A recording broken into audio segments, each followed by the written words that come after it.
Bueno, estamos de regreso y ahora vamos a ver lo que señala Opción Democrática, que dice que antes de hablar de impuestos hay que hacer una auditoría de la deuda pública. Atención, don Fran, quiero escuchar su opinión, pero me la da ahora. Y convoca para mañana 17, ahí está Virginia Antares y parte de los dirigentes de esa organización. Vemos a Eric Ortiz, ¿verdad? El que aspiraba allá atrás, senador, está, ¿no era a senador por el distrito, entre otros dirigentes que le acompañan. Hay unos dirigentes buenos. En esa rueda de Alexander Hermoso es mi amigo. Sí, una estrella, Alexander, mío personal.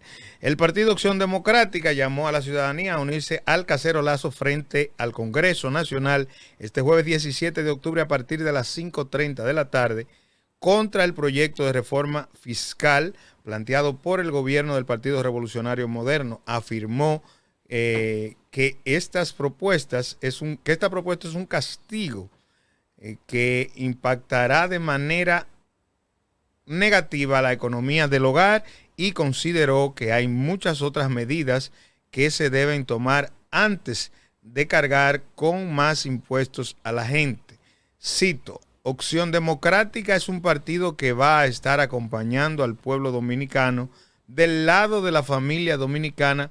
Por eso hoy queremos invitar a la ciudadanía a sumarse este jueves frente al Congreso Nacional para decir no a la reforma fiscal que quiere imponer el PRM, expresó Virginia Antares, quien estuvo de vocera en la rueda de prensa y es parte de su dirección política. Bueno, don Frank, ¿qué le parece a usted lo de la revisión a la deuda pública? No, pero estamos totalmente de acuerdo y una de las razones por la que más ha motivado al gobierno a hacer esto ahora, a presentar este proyecto de modernización fiscal es eso, porque es que tenemos una deuda pública bastante elevada. Yo supongo que para lograr eso debieron haber hecho una auditoría.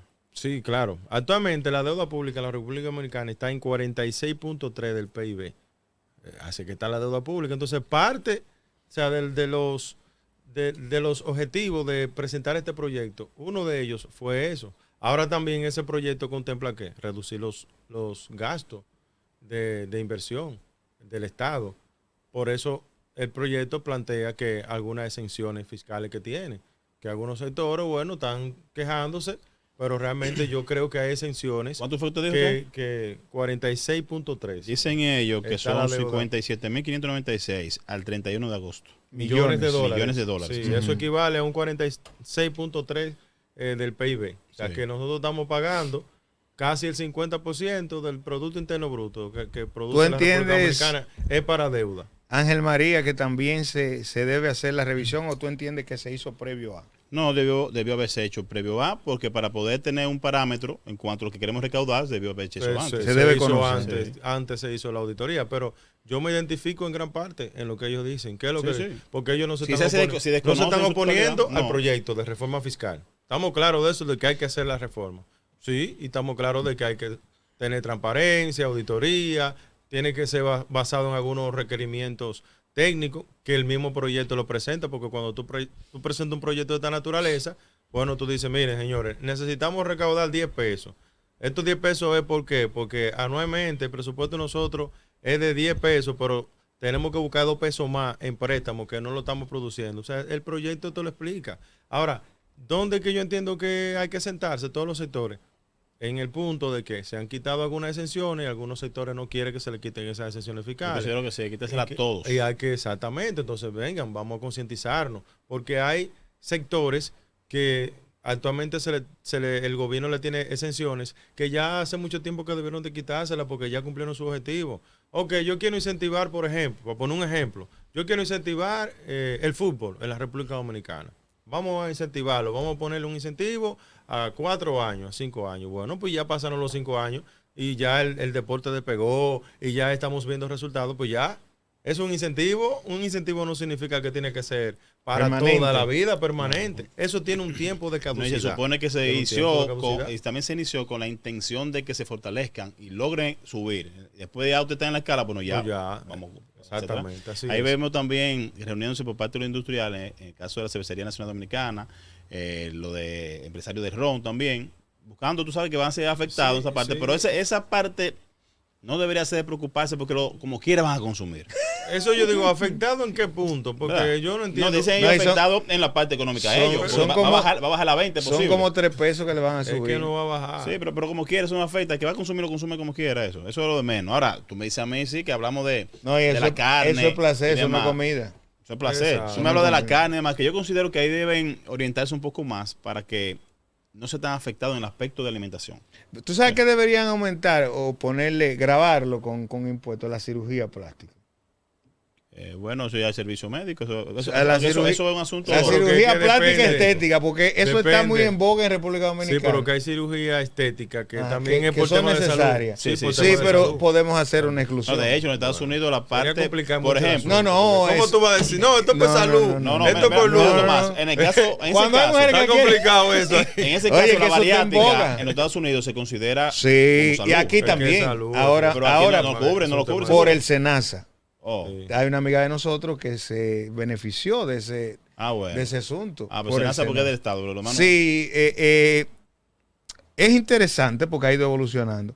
Pero lo refiero a lo estético, básicamente, porque es difícil que tú salgas una noche de sábado y no te encuentres 70 mujeres hay que ponerle impuesto operadas a esa discoteca. No sé si existe un margen ya establecido para la discoteca como tal, que paguen un impuesto por la cantidad de personas, llevan artistas, llevan aquello, todo eso conlleva de una manera u otra a un tipo de recesión. ¿Cuál es el impuesto que le van a cobrar el espectáculo de Anthony Santos ahí en Cosa? Habrá que ver.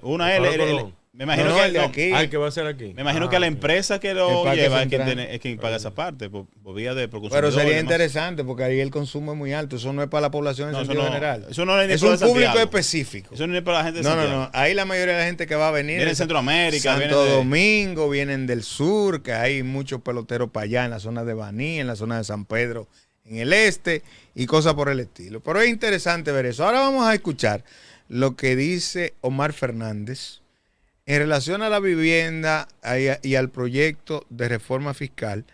Él sostuvo una reunión esta mañana con empresarios en su oficina debatiendo el tema y con economistas. También tenemos algunas imágenes por ahí. Si tenemos tiempo las vamos a colocar de estos encuentros. Pero vamos a escuchar lo que colgó en sus redes Omar Fernández.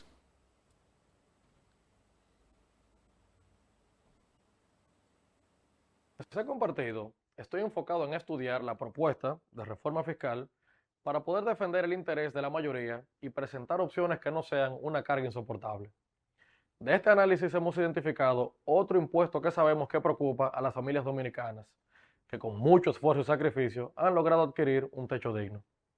Y se trata del impuesto a la propiedad inmobiliaria, el IPI. El gobierno, en su propuesta de reforma, baja el monto imponible del IPI de unos 8 millones a 5 millones de pesos, haciendo con esto que una cantidad importante de personas que antes no pagaban este impuesto, ahora se vean obligadas a enfrentarlo. En adición a esto, el monto imponible se evaluará, oigan bien, de acuerdo con el valor de mercado de tu casa, sin importar que no la estés vendiendo, ni que tampoco te genere ningún ingreso. Y miren, esto es preocupante, porque ya no solo afecta a los propietarios, sino que también tendrá un efecto directo sobre los precios de los alquileres, ya que es un costo que el dueño del inmueble se verá obligado a transferir a sus inquilinos. Vamos a ver, para que tengas una idea, si tienes una vivienda cuyo valor de mercado el gobierno estima que ronda los 7 millones de pesos, estarías pagando 20,000 pesos al año, lo que probablemente sería el equivalente a una cuota extra de tu préstamo, o para que se entienda en términos más llanos, usted sería un eterno inquilino en su propio hogar. La propuesta del gobierno no toma en consideración ni la inflación pospandemia, ni la subida de las tasas de interés bancario para adquirir una vivienda. Y a todo esto debemos agregar el efecto que esta medida tendrá sobre una de las industrias que mayor impacto tiene en nuestra economía, la construcción.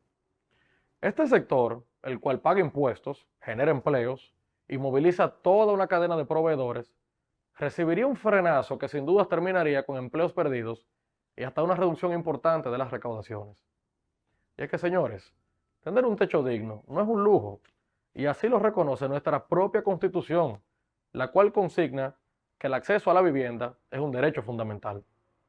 Por eso, me parece que lejos de desincentivar el desarrollo inmobiliario, el gobierno lo que debería es enfocarse en reducir los gastos corrientes innecesarios y en mejorar las capacidades tecnológicas de sus organismos de recaudación.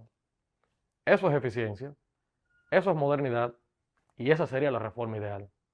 El país que seremos, con esta reforma, no se parece en nada al país que queremos. Mira, hay varias cosas dentro de lo que dice Omar Fernández. Lo primero es cuando él dice que si el gobierno estima son 7 millones. Creo que para los fines del IPI sería conveniente que quien haga esa tasación sea una persona que pudiera escogerla, el dueño de la vivienda, dentro de un listado que le provea el Estado. Pero, ¿cómo así tú dices? O con una institución ligada al porque él habla que la tasación, el gobierno va a definir si cuesta 7 millones. No, de hecho lo hace así actualmente. Bueno, incluso por debajo, creo que ahora actualmente la DGI lo tiene por debajo el valor real. Claro, pero en el caso de las viviendas de bajo costo, no habían sido tasadas porque estábamos hablando de que era 8 millones de pesos para arriba. Para tú salir a buscar esa casa de 5 millones y pico en adelante, tú vas a tener que hacer un buen... No, porque ya ahora tú te tomarías en cuenta cuando dice, mándame la localización de terreno. Entonces, de acuerdo a cómo esté el metro por ahí, se va a analizar. Y ya ahí se le suma la construcción. Esa es la parte mínima. Después hay que ver la estructura, lo que tú hiciste dentro, claro, con qué tú terminaste. Y la gran mayoría no tienen un tipo de plano registrado con el código, ni mucho más para identificar la inversión como tal en cuanto a construcción. Entonces, hay muchísimos factores ahí que... Eso hay que ver cada una de esas cosas. Pero yo voy a insistir en lo que decíamos ayer. La contrarreforma de parte de la oposición, sería interesante verla. Por eso me pareció tan atinado que los periodistas le preguntaran a Leonel qué él pensaría o qué es lo que él cree que se debe hacer con la reforma. Porque yo creo que mucho se puede hacer si la oposición de manera conjunta presenta un plan de contrarreforma que de alguna manera obligue al gobierno a sentarse en la mesa del diálogo y decir, bueno, vamos a tomar en cuenta esto que ustedes están diciendo. Esto no, ya lo dijo Luis, que debe ser tripartidista, sentarse las partes. Me imagino que están llegando a un acuerdo para eso. Pero el problema no es Luis, que me preocupa. Es que yo veo a la oposición opuesta, pero no está planteando. No, pero que te supone que no hace tanto que se logró el espacio de que sí, que se cita el acercamiento. Entonces, me imagino que o ellos ya hicieron un levantamiento, fíjate, o quieren presentar un levantamiento. Cuando a Leonel le dio la gripe en aquella vez que lo convocaron a una reunión a Palacio, él dijo que sí inicialmente. Pero la dirección del partido le dijo, no, presidente, a usted no le conviene ir a esa reunión. Y limitó su participación. Entonces dijeron que estaba enfermo. Y finalmente, a la elección, y finalmente dijeron que no, que ellos entendían que no era correcto políticamente en ese momento y por eso no se llevó a cabo.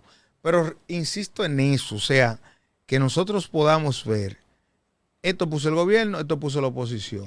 Yo estoy de acuerdo con esto, yo no estoy de acuerdo con aquello, y que al final se saque la mejor de las decisiones con relación a esto que, insistimos, todos tienen un punto de vista, pero la mayoría coinciden en que hay la necesidad hay un factor común que de que se haga. Yo lo que veo, sí, don Fran, es que en parte muchos quieren, digo mucho de la parte opositora, que no se dé solamente como que el gobierno hizo esto y lo logró, sino que yo formé parte de esto. Y así debe ser todo. Pero que eso está correcto, yo entiendo que sí, que debe ser así. Ahora, yo sé también que en el caso de Luis Abinader quiere dejar su legado y yo hice esto. Entonces, algunos quizás quieren... Me atreví a eso, eso es atreverse ahora mismo. Me atreví a esto, pero yo digo que al final... Pero mucho. Eso atreverse, pero al final no le afecta a él directamente. Ahí no le va a afectar ni políticamente ni... Sí, Ángel, porque lo que ocurre en este país es que si tú saliste del gobierno y te pueden derrumbar tu obra de gobierno, te la van a derrumbar. Mira, Hipólito lo derrumbaron a Hipólito. Por más que bueno, no podía ser todavía al día de hoy le están dando cantinazos a Hipólito. Hablan de eso, pero total, quedó ahí. Y ya cuando lleva tú 4, pasas, más quedó 4. Y cuando tú pasas balance, tú dices,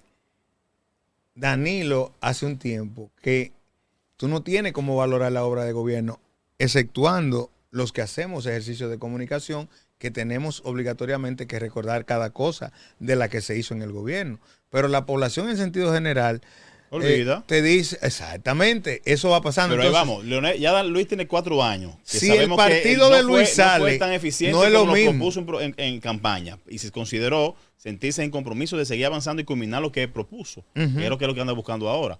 Este es el momento de dejar su legado. Pero lo que te quiero decir es que el costo político es muy alto.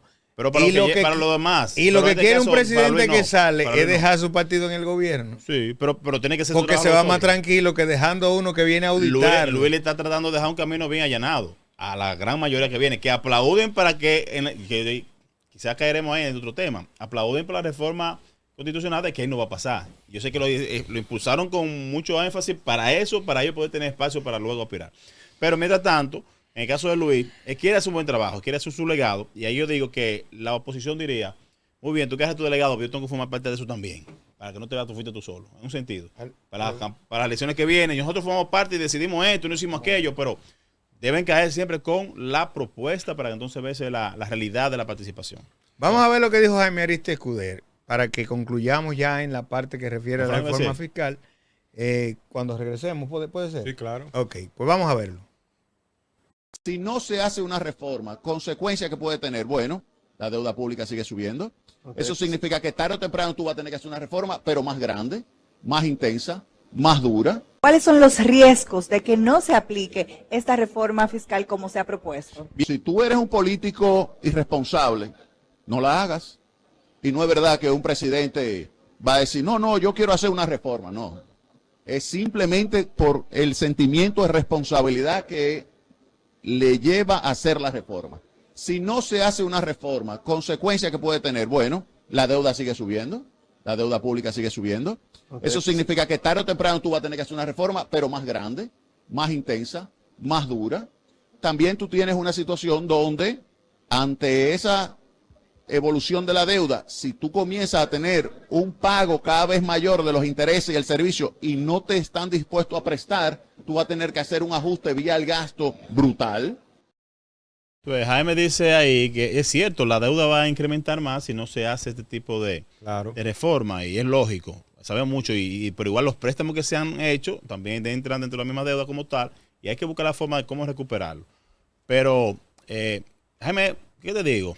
Jaime lo entiendo muy bien, lo entiendo, la forma como lo manifiesta. A veces siento que pasa un pañito tibio, pero esta es la parte nuevamente donde caemos, Fran, ¿usted quiere decir? Es la parte de verificación. Vamos a ver los puntos exactos, pero que no afecte, como hablamos ayer, Tomás, que afecte a quien sea que va a afectar, pero menos a los pobres. Porque los pobres no es que más van a pagar, no, sino que más se van a ver sacrificados por lo poco que tienen. A eso que nos referimos. Mira, yo insisto, a los pobres le están buscando un bajadero con el aumento de las ayudas y el aumento del salario público mínimo. Debe ser 15 Ahora, la pesos. Clase media, tú no tienes cómo ayudarla. Pero actualmente el salario público mínimo es... Pero que hay pero no me busques eso como excusa, que actualmente que está malo ese tiempo, que 10,000 pesos para 15,000. 5,000 pesos en pero estamos mejorando, estamos cambiando.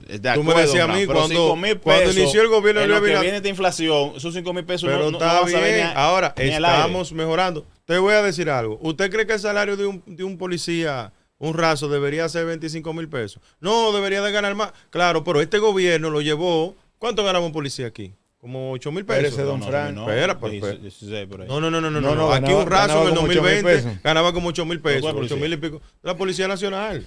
Entonces, yo conozco mucho gente que pone carrito y gana. Pero no es solo los 25,000 pesos. Súmele a eso que lo incluyeron al SENASA. Exactamente. Que le exoneraron los transportes para que usen la 11, para estudio. el metro y compañía. Todo el tiempo los policías y los guardias nunca han pagado. Todo el tiempo los policías y los guardias no pagan. No, eso no estaba establecido por la ley. Todo el eso tiempo fue una disposición. No me venga cuando Balaguer. Cuando Balaguer no pagaba. ¿Qué había cuando Balaguer? Estaban pidiendo bola la policía. No pagaban. La banderita. Pero es que yo a veces no lo entiendo. Andaban pidiendo bola aquí los policías y los guardias. Tú los hallaban en la carretera pidiendo bola aquí. Espérate, si usted entonces lo diga montado hoy. Si tú te metes para con un mucu, no va a esperar que pase un transporte público. Están todos montados. Lo que quiero decir. Ahora, ¿cuántos guardias tú te encuentras en la carretera pidiendo bola? Bueno, tengo muchos. Tiene mucho que ver. Te lo estoy diciendo. Mira que lo que yo quiero decir. Se mudan, se quedan. Señores, sabemos que hay que cambiar, hay que mejorar. Ahora, eso es gradual. Usted no puede pretender que todo con una varita mágica. Ahora, si tú como gobierno me da indicio a mí de que tiene la voluntad política para que las cosas vayan cambiando, eso genera confianza en mí como ciudadano. Y es lo que está pasando con el gobierno de Luis Abinader, que se ha ganado la confianza porque ha demostrado que tiene voluntad política para hacer las cosas. Cuando Luis Abinader fue juramentado en el 2020, 16 de agosto de 2020, plena pandemia, se empezaron a tomar las medidas reales contra el COVID. ¿Cómo así las medidas reales? No, porque se habían tomado medidas, sí. No. Medidas reales. Que se contrataron. Se contrataron vacunas. Las otras eran ficticias. Lo que le quiero decir es, había un tema que había que vacunar a la población. No se habían hecho contratos de vacuna, ni siquiera se habían investigado. Llegó Luis Abinader, inmediatamente se empezaron a comprar vacunas, a vacunar a la población. Se tomaron las medidas de... Es cierto lo que dice Ángel Torres, don Fran. Ajá. Había vacunas. Claro. Ok. Estaban vacunando y había la Sinovac era. Sinovac. Había restricciones de horario para que la gente se mantenga en la casa. La población, o sea, la oposición. Ambos gobiernos hicieron gestión. Pero la oposición, cuando entró el gobierno de Luis Abinader, empezó a decir que esas medidas no servían para nada, que no era necesario hacer eso, que no se podía cerrar el país. Cuando se tuvo que cerrar el país, se cerró. Ahora, cuando también se dijo, vamos a aperturar la economía, es verdad, de una vez empezaron, no, espérense. Va a haber una muerte masiva. Sin embargo, cuando pasó un año y pico, entonces empezamos a recibir reconocimiento de la Organización Mundial de la Salud. Qué buena medida. Y otros países, de hecho, a tomar el protocolo que aplicamos nosotros aquí para implementarlo ellos en otros países. Pero también la Organización Mundial de Turismo nos reconoció. Búsquelo, eso está ahí. No soy yo que lo estoy diciendo. Y dijo a nosotros que estamos haciendo un buen trabajo con eso de la corrupción y demás. No. Yo creo que tú te estás yendo por otro lado. Anthony Blinken. Te quiero decir con esto que ya de por sí el presidente Luis Abinader había hecho negociaciones o acuerdos internacionales con estas instituciones, tanto con el gobierno norteamericano, para que cuando lograse ella estar aquí, entonces implementar esas cosas. Lo que te quiero decir, hay que dar pasos del lugar, hay que accionar. No es decir, necesitamos hacer una reforma. No. Mire, aquí está el proyecto. Y eso es lo que ha hecho el presidente Luis Abinader. Se ha empantalonado. Que él ha dicho, es un proyecto que salió de Hacienda, fiscalista, que le gusta cobrar impuestos, que probablemente no tenga la sensibilidad social necesaria. Te voy a poner otro tema, Tomás. Aquí se ha dicho que hay que fusionar instituciones, pero siempre se había dicho, pero nunca se había hecho. Eso es verdad. Por el costo político. Sí, eso es cierto. Pero no es decirlo. Luis Abinader no simplemente lo ha dicho. Desde que llegó mire, yo entiendo que aquí hay que fusionar cosas, pero él no simplemente lo ha dicho. Mira, él lo ha hecho desde su primer gobierno. Luis Abinader le ha creado un gran problema a la clase política de la República Dominicana. Porque por él no tener esa concesión política totalitaria y absoluta, por no tener esa praxis tan marcada, por no tener esa convicción única de lo que establece la política, se ha atrevido a eso. Así es. Entonces le ha dejado un legado para que los que vengan después tengan que fajarse con eso. Miren, antes de irnos a la pausa, hoy en Doña Pula, los jóvenes de la promoción de cuarto del Instituto Evangélico de Santiago estarán realizando una actividad de recaudación de fondos y van a estar brindando su servicio ahí. Los que quieran y puedan apoyarlo, háganlo, porque tengo una en mi casa que me tiene al salto de la purga. Vámonos a la pausa y regresamos con más de este Congreso de la Tarde.